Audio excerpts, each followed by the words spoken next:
CEO, Padmanabhacharya, CME and CE, Mr. Rath, HODs present here, Captain Patnaik, Mr. Rao, Mr. Jijo, Satish, Deputy HODs, officers, and staff members, and members of the engineering fraternity. In fact, being an engineer, I am happy and delighted to convey my best wishes on the occasion of Engineers Day, which is the birthday of Bharat Ratna Sir Mokshagundam Vishweswaraya ji. Thinking is progress. Thinking is progress. संकल्प से सिद्धि, सिद्धि से वृद्धि. You should have an objective, you should have an aim, and you should work towards the goal. In this process, you need a strong thought process. If you have the capacity to think, you can achieve anything. Knowledge is power. You can't achieve things by manipulation. You can't achieve things by doing malpractices. We have to achieve things by transparent process. We have to achieve things by ethical working. You have to achieve things by your skills and knowledge and value addition. As you all know, civil engineers, they build the world. Electronic engineers are the magicians, internet, मायाजाल, सब करता है. बैठ के America में क्या हो रहा है यहाँ से देख सकते हैं. And your mechanical engineers, they are the movers of the world. And electronic engineers, they connect the world. And engineers community, engineering community, though some people call it as creators of the world, creator is only God. So I expect God also an engineer. So the word engineer, it doesn't come by qualification. Just because you have done engineering or you have done your BTech, you don't think you are an engineer. Even a person who has not done engineering, if he is having the capacity of applicating the maths, physics, chemistry for the social cause, for the people, he is an engineer. He doesn't need any qualification. Personally, I don't believe in qualifications. I don't believe in marks. Because many times, backbenchers, they are the great people. If you see in any class, perhaps people sitting in the first bench, they may get 80%, 90%. But people who are sitting in the back bench, they may cross them. I was also a backbencher, but I don't think I'm a great achiever. But I'm just telling with my experience. Now, what are the qualities that you need or you expect from a good engineer? A good engineer should have the thinking capacity. He should be able to think out of the box. You should have the courage to innovation. He should have the courage of application. And he should have the courage to apply the maths, physics, chemistry and science for the betterment of the world. These are the required things from an engineer. And one more unwritten expected quality is there: you should be able to work ethically for the society. In our country, there are totally 6,078 engineering colleges. out of which 4,359 engineering colleges are in the private sector. 1,359 colleges are in the government. Unfortunately, 46% of the graduate engineers are only employable. That is, out of the total students, graduates, engineering graduates, only 46% of the engineers are directly employable. And 7% of the total engineering graduates that come out each year are able to get into core engineering, that is mechanical, electronics, electrical, civil, this type of branches. Remaining are all going for software. And 3% of the engineers are only able to get the high tech quality technical jobs. What is the reason? There is a gap between what you are taught in the college, what you learn in the college, and what is required in the industry. The gap between industry and institution is increasing day by day. That's why our engineers are not getting employability to get into the corporate world. What are the reasons? If you see, the most of the engineering colleges, what they teach in college, the syllabus is out of curriculum. You are being taught that engineering which dates back to say 50-60 years back, which has no relevance now. If you study that type of subjects, what you will apply now?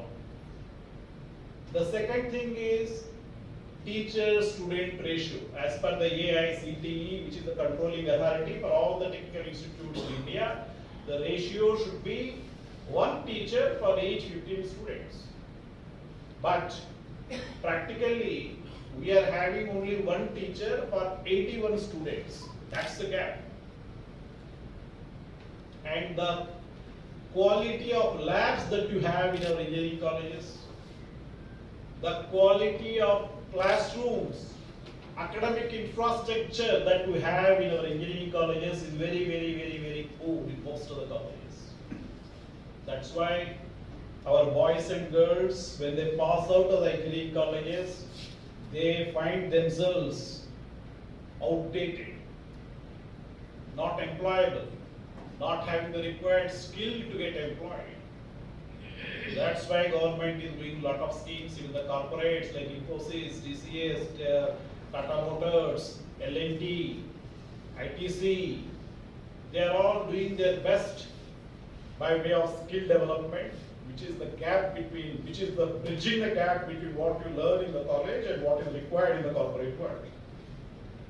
Now coming back to our main background of the engineering state, Bharat Ratna Sir Mokshagunda Vishweshwaraya Ji was born on 15th of September 1860 and he lived till 14th of April 1962. He was born in a village, Muddanahalli, in Karnataka, and he studied in Pune College of Engineering, and his father's name is Srinivasa Sastry, mother's name is Venkatarakshama.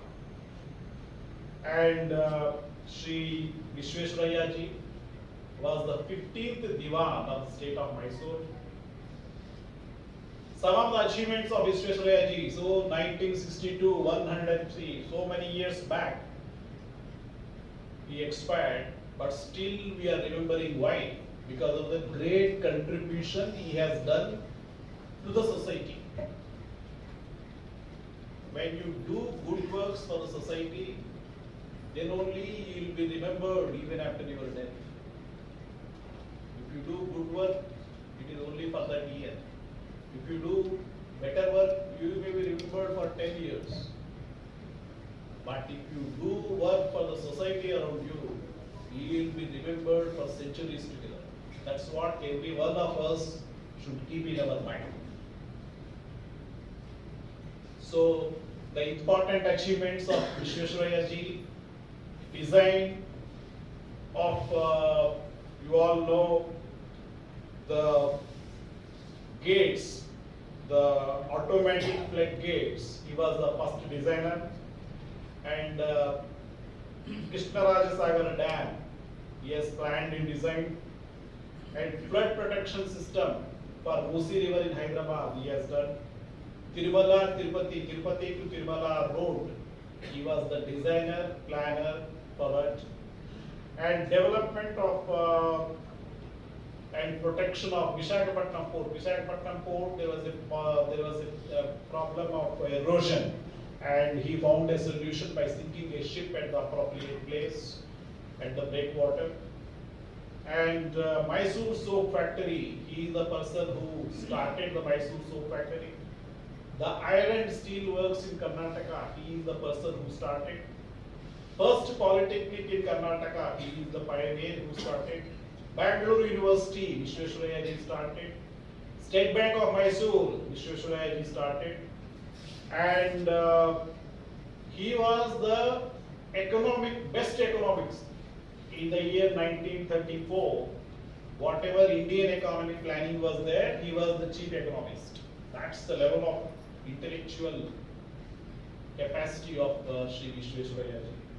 And in the year 1955, he was awarded Bharat Ratna. So that's why we still remember him today. Now coming back to the theme of today's Engineers Day, engineering for future sustainability. What is sustainability? Sustainability means whatever resources you have, you should use it optimally, and you should use it in such a way that they are preserved, conserved, and available for the future generations.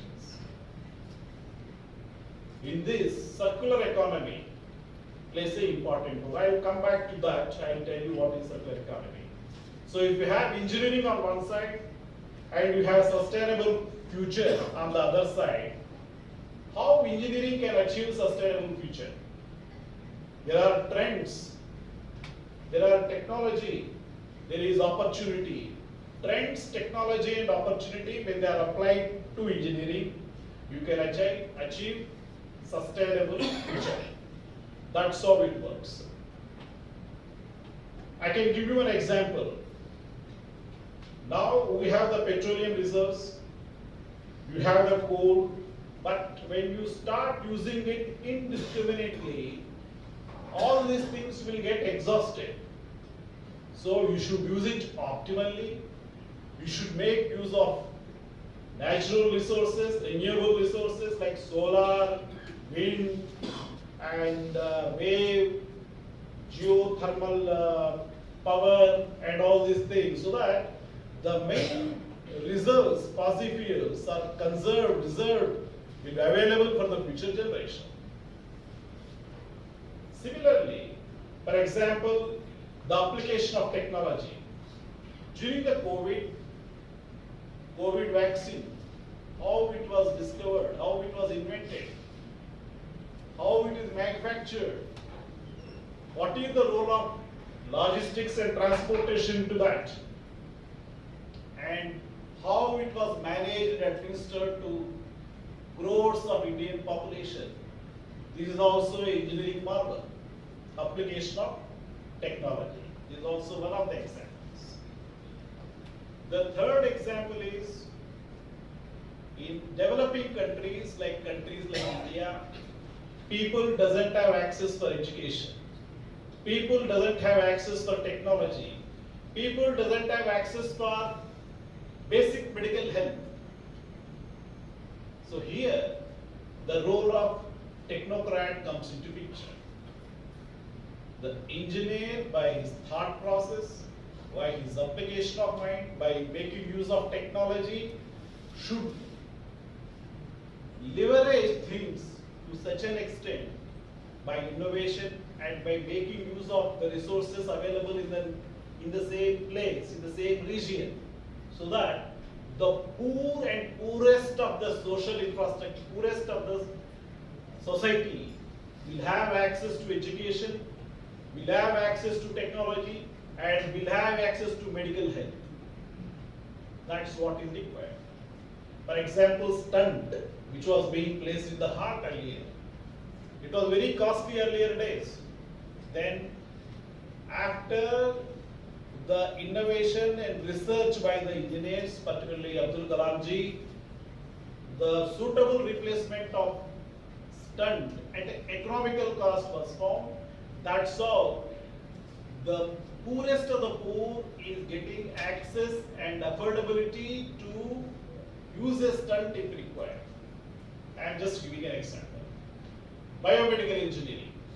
Biomedical engineering, you make limbs, you make all parts of the body, you are making replacement of many parts, artificial intelligence is used, robots are used for operations, so that things can be done much easily, affordably, economically.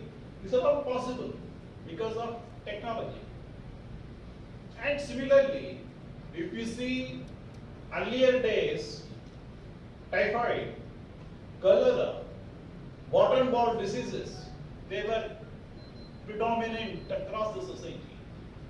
But by improvement of technology, by application of science, we are able to refine the water, make the water more potable, more safe, and now we are proud to say most of the places, most of the times, typhoid, cholera are eradicated. They are removed from the society. Similarly, polio. These are application of technology. This is not just science. This is not just medicine. This is application of technology. Going forward, all our engineers should think in a out-of-box way, in such a way that whatever resources are available with us, how to conserve them, how to use alternative resources. For example, earlier we used to use sand, bricks for construction. Now, even for building material, alternates have come. Much cheaper things have come. We can use those things so that your natural resources are not wasted. Earlier, if you want to write something, information, you have to write on a paper. Now, digitization has come, everything is in the electronic form. So that tons and tons of paper is saved. Lakhs and lakhs of trees are saved. These all help the environment. So we should think positively. And similarly, we are proud to say our ISRO engineers have launched, even they are able to go and probe onto the moon to get more information, to have access to better minerals, so that they can be utilized here for the humanity. And as you all know, in India, we use technology for the betterment of the people. We want to become an economy of $5 trillion by 2025 and $40 to $60 trillion economy by Abutcal 2047. And we want to make India as a manufacturing hub of $2.5 trillion economy by attracting the industries from all over the globe. We are already number 5 in the economic strength. We want to become number 1. I always say power should be in the hands of the right people. We want to become powerful. We want to become powerful economically. We want to become strong in science and technology, not to harass people. When the power is in the right hand, he will help the society. Vasudhaiva Kutumbam, we believe in one family, one world. So our country is working hard towards this so that they can make the life of the people living on this earth, living on this globe, living on this planet much better, much peaceful, and to make the standard of living to a better level. So, my dear friends, these are at global level. Let us also look into our area of working at the port. Let us think innovative ways of how to reduce the wastage, how to make the port much more economical, much more sustainable, and much more eco-friendly, so that we will also be a role model to the port industry, not only in India, but all over the globe. Thank you. Jai Hind, Jai Bharat. Thank you, sir, for